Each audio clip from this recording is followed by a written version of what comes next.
धृतराष्ट्र उवाच से बात शुरू होती है। संस्कृत रूट अगर आप धृतराष्ट्र का देखेंगे, धृत शब्द का अर्थ होता है कसकर, राष्ट्र का अर्थ होता है भौतिक। धृतराष्ट्र का अर्थ होता है जब भी हम भौतिकता को कसकर पकड़ लेते हैं, जब भी हम किसी भी भौतिक चीज के प्रति अत्यधिक मोहित हो जाते हैं, तो हम धृतराष्ट्र हो जाते हैं। धृतराष्ट्र का मतलब किसी भी भौतिक नश्वर जो खत्म हो जाएगी उस चीज के प्रति मोह, वही धृतराष्ट्र। किसी के भी प्रति, व्यक्ति को अपने बच्चों के प्रति मोह होता है, और इसीलिए जब मोह होता है तो अपने बच्चों में वो कमियां देख ही नहीं पाते। उनके कॉलेज का प्रिंसिपल बताता है आपके बच्चे में ये कमियां हैं, और पिता को दिखती नहीं है, क्योंकि पिता की आंखें मोह से अंधी हो चुकी है। और कई बार इसका उल्टा भी होता है, पिता बहुत बड़ा अचीवर है, और चूंकि पिता बहुत अचीवर है तो चाहता है बच्चा भी वैसे ही अचीव करे। अब बच्चा जब उतना अचीव नहीं कर पाता तो पिता को बच्चे में कुछ गुण दिखते ही नहीं है, बात बात में बच्चे को डांटता है, उसको टोकता है, और उसके स्वाभिमान को ठेस पहुंचाता है। अब उसको बच्चे में कुछ अच्छा नहीं दिख रहा। तो किसी भी प्रकार का मोह, पॉजिटिव हो या नेगेटिव, आपकी आंखों पे पट्टी बन जाती है। हमारी आंखों पे पट्टी बनती है, और ना हम अच्छा कई बार देख पाते हैं और कई बार हम बुरा ही देख पाते हैं। यही पट्टी तो द्रोणाचार्य की आंखों पे बनी थी अश्वत्थामा के लिए। इसीलिए तो, और इवन हर चरण जहां भी मोह बढ़ेगा, भगवान बुद्ध के जीवन की घटना होती है। एक हंस का जोड़ा था, वो एक दूसरे को बहुत प्रेम करते थे। एक हंस मर गया तो जो जोड़ा का दूसरा हंस बचा था, वो उसने खाना पीना छोड़ दिया, पानी छोड़ दिया, और धीरे धीरे उसने अपने प्राण त्याग दिए। तब बुद्ध को रियलाइज हुआ कि मैं सोचता था कि पैसे की कमी दुख देती है, या फिर बाद में मैंने देखा नहीं, अमीर लोग भी दुखी हैं। फिर मुझे लगता था जिनके जीवन में प्रेम नहीं है वो दुखी हैं, पर आज मैंने देखा जिनके जीवन में प्रेम है वो भी तो दुखी है। प्रेम भी दुख देता है फिर अंततः। तो किसी भी प्रकार का मोह हमें शोक देता है, तो शोक और मोह ये एक दूसरे के साथ चलते हैं। जहां मोह है वहां शोक निश्चित है, और मोह होते ही हमारी आंख बंद हो जाती है और हम धृत राष्ट्र बन जाते हैं, हम देख ही नहीं पाते। तो धृतराष्ट्र का अर्थ है अंधा मन, जो देख ना सके, जिसकी आंखों पे पट्टी बन जाए। और जब हम उसको पकड़े किसी भी नश्वर चीज को, तो चलिए हम आपको 5 सेकंड का समय दे रहे हैं, आपने किसको पकड़ रखा है? आपकी डी लिस्ट क्या है? धृतराष्ट्र लिस्ट। हम आपको कुछ ऑप्शंस देते हैं। क्या आपको अपने पद पे बड़ा गर्व है कि देखो मैं इतने बड़े पद पे आ गया? तो रुक जाइए, कुछ दिनों की बात है, अभी ट्रांसफर होता है, क्या पता। ठीक, सरकारी नौकरी में लोगों का सस्पेंशन हो जाते हैं, जबकि कई बार उनकी गलती नहीं भी होती। आपको अपने रूप का बहुत गर्व है, तो कुछ पल और रुक जाइए, कुछ साल बीतेंगे। जैसे एक संतरा बिल्कुल सिकुड़ जाता है, वैसे हमारी चमड़ी सिकुड़ जाने वाली है। आपको पैसे का गर्व है, भगवान करे सब चीजें ठीक रहे, पर कुछ कह नहीं सकते। रिश्तों का बहुत गर्व है आपको, सोचिए आप, संपत्ति को आपने पकड़ के रखा, उस पर आपको बहुत मोह है। जिससे आपको सबसे ज्यादा मोह है वही आपकी डी लिस्ट है, और वही आप स्पष्ट रूप से नहीं देख पाएंगे। आप प्रेम से बाधित हो जाएंगे और आपका दर्शन सम्यक नहीं बचेगा। यही धृतराष्ट्र का मतलब है। तो अब जैसे जैसे मोह बढ़ता है तो क्या होता है? बुद्धि भी भ्रमित हो जाती है। बुद्धि का रिप्रेजेंटेशन कौन है? मती देवी गांधारी। बुद्धि भी अपनी आंख पे पट्टी बांध लेगी। अब मन तो अंधा है ही मोह में, और बुद्धि भी आंख पे पट्टी बांध लेगी। अब ऐसे व्यक्ति की कल्पना कीजिए जिसकी मन भी भ्रमित हो चुका और बुद्धि भी भ्रमित है, अब उसको कौन बचाएगा? इसीलिए तो बड़े बड़े विद्वान भी परम त्रुटि करते हैं। धर्मराज युधिष्ठिर जुआ खेलने उतर जाएंगे, पता है हारेंगे, और एक बार नहीं दो दो बार जुआ खेलेंगे, मोहवश, अपनी आदतवश। सीता जी को अच्छे से पता था कि मृग सोने का हो ही नहीं सकता, भ्रम है। पर कुछ पल आते हैं, कमजोर पल। हर सुपर हीरो का एक लो होता है। Every super hero has a low, and every ordinary person has a high time also. Arjun का भी तो लो है जब वो भगवान से पूछ रहा है। सो बुद्धि भी भ्रमित हो जाती है। और अब सोचिए अगर अंधा मन और अंधी बुद्धि एक साथ हो किसी व्यक्ति में, उसकी बुद्धि भी भ्रष्ट हो चुकी है और मन भी अंधा है, तो क्या विचार आएंगे उसके अंदर? 100 नेगेटिव विचार आएंगे उसके अंदर। अच्छा वो सोच ही नहीं सकता। यही तो कौरव है, 100 नेगेटिव विचार जो हमारे अंदर आते हैं, लगातार हमारे मन में नेगेटिव विचार आने चालू। तो जब पहला शब्द है श्लोक का धृतराष्ट्र उवाच, तो धृतराष्ट्र हमने समझा हम सबके अंदर कहीं ना कहीं थोड़ा अधिक धृतराष्ट्र बैठा है। गीता हमारी कहानी। धर्म क्षेत्र कुरुक्षेत्र, क्षेत्र क्या है? ये जीवन ही तो क्षेत्र है और 3 तरह के क्षेत्र हैं, रण क्षेत्र, धर्म क्षेत्र और कुरुक्षेत्र। जरा समझ लें अंतर क्या है। कुरु वंश का नाम है, तो कुरुक्षेत्र का मतलब फैमिली एंड एफिलिएशन, अफेक्शन। सबसे इंपॉर्टेंट क्या है कई लोगों के लिए? कई लोगों के लिए सबसे इंपॉर्टेंट होता है परिवार, प्रेम, अफेक्शन। वो नौकरी भी इसीलिए करेंगे कि अपने परिवार को अच्छा जीवन दे सके। वो बिजनेस भी इसीलिए कर रहे हैं। उनका सब कुछ, उनके जीवन की धुरी परिवार है। तो उनका जीवन क्या हो गया? कुरुक्षेत्र। हर चीज वो पारिवारिक रूप से डिफाइन करेंगे, परिवार के पॉइंट ऑफ व्यू से डिफाइन करेंगे। दूसरा इज रण क्षेत्र, प्रोफेशन, अचीवमेंट ओरिएंटेड। ये लोग परिवार में बहुत इच्छुक नहीं है। ऐसा नहीं है कि परिवार को नकारते हैं, पर हां प्राइमरी इंस्पिरेशन परिवार नहीं है, अचीवमेंट। प्रोफेशनल है ये, नाम कमाएंगे, सम्मान कमाएंगे, रुतबा कमाएंगे, अच्छा अर्निंग करेंगे, सब कुछ करेंगे। ये उनका प्राइमरी पोजीशन। ये कहीं बाहर भी चले जाएंगे, इनको होम सिकनेस नहीं होगी। क्या आप हैं वो? सोचते जाइए। इसमें अच्छा बुरा कुछ नहीं, ऐसे हम लोग हैं। तीसरा धर्म क्षेत्र। कई लोगों के लिए जीवन में सबसे इंपॉर्टेंट होता है राइटियसनेस, मैं सही हूं कि नहीं, मोरालिटी। वो सबसे इंपॉर्टेंट है। बॉस कुछ भी कह रहा हो, अगर गलत है तो मैं आवाज उठाऊंगा, कम वॉट में, भले से मेरा इंक्रीमेंट रुकता है, रोक दे। धर्म क्षेत्र।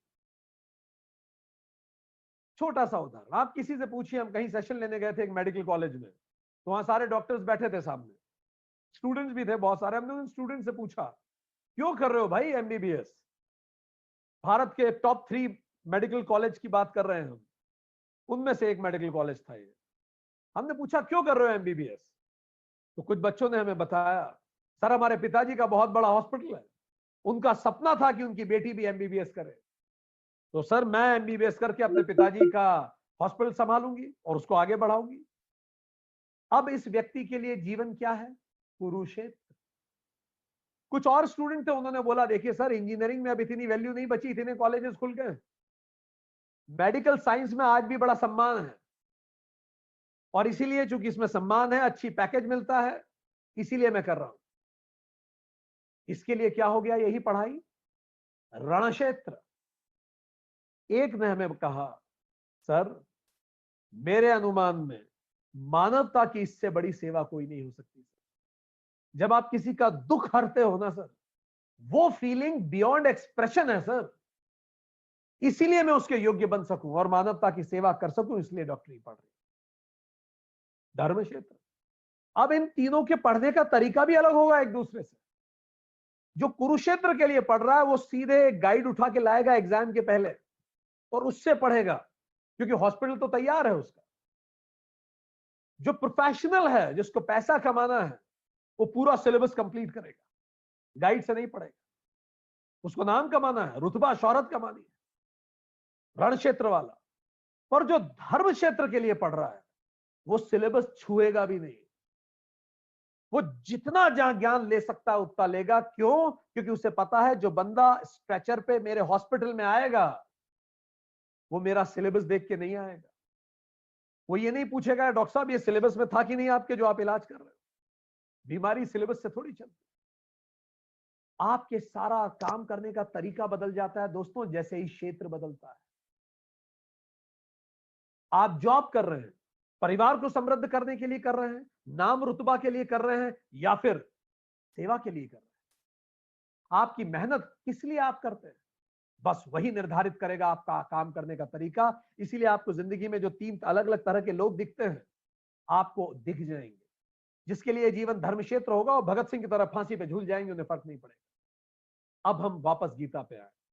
अर्जुन के लिए ये युद्ध कुरुक्षेत्र है, इसलिए उसके हाथ कांप रहे हैं, द्रोण दिख रहे हैं, भीष्म दिख रहे हैं, मैं कैसे तीर चलाऊंगा, रिश्ते नाते दिख रहे हैं। दुर्योधन के लिए ये युद्ध रण क्षेत्र है, उसे कोई कंफ्यूजन नहीं। प्रोफेशनल है, तनख्वाह मिलती है, काम करो, इमोशनल क्यों होना है नौकरी में। ठीक, वो आएगा, लड़ेगा, जीतेंगे हारेंगे, जो होगा देखेंगे, प्रोफेशनल। कृष्ण के लिए यही क्षेत्र धर्म क्षेत्र है। कृष्ण के लिए ना तो भीष्म पितामह मैटर करते हैं, ना अर्जुन, ना ही युधिष्ठिर और ना ही दुर्योधन। उनके लिए सब एक जैसे हैं, वो केवल धर्म की स्थापना के लिए आए, बाकी कोई चीज मैटर नहीं करती। कृष्ण। चलिए कुछ पॉज लेते हैं 5 सेकंड के लिए। आपके लिए जीवन क्या है? धर्म क्षेत्र है, कुरुक्षेत्र है, या रण क्षेत्र है? सोचिए, हम इंतजार कर रहे हैं। बढ़े युद्ध क्षेत्र, धृतराष्ट्र ने पूछा, धर्म क्षेत्र और कुरुक्षेत्र में युद्ध की इच्छा से इकट्ठे हुए मेरे और पांडु पुत्रों ने क्या किया? अब ये शब्द भी इंपॉर्टेंट है। मेरा और तेरा, यही तो जीवन का सबसे बड़ी परेशानी है। कहते हैं जीवन में 3 शूल हैं, 3 चीजें जो चुभती हैं। पहला शूल मैं और मेरी सोच, मेरा अहंकार। घूंघट रखना चाहिए, जो घूंघट नहीं रखते वो अच्छे लोग नहीं होते, ये मेरी सोच है। जो तेज हंसते हैं वो अच्छे लोग नहीं होते। या हम अपनी अपनी सोच बना के जीते हैं और बस हमारे लिए वही सही होता है।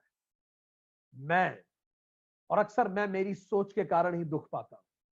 तो पहला शूल, मेरी सोच मुझे दर्द देती है, क्योंकि मैंने जीवन को एक विशेष ढंग से सोच रखा और मुझ में फ्लेक्सिबिलिटी है नहीं।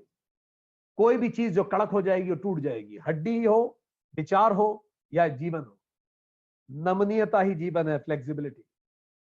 दूसरा शूल, मेरा, जो मेरा है उसके प्रति असुरक्षा है, डर है कहीं खो ना जाए।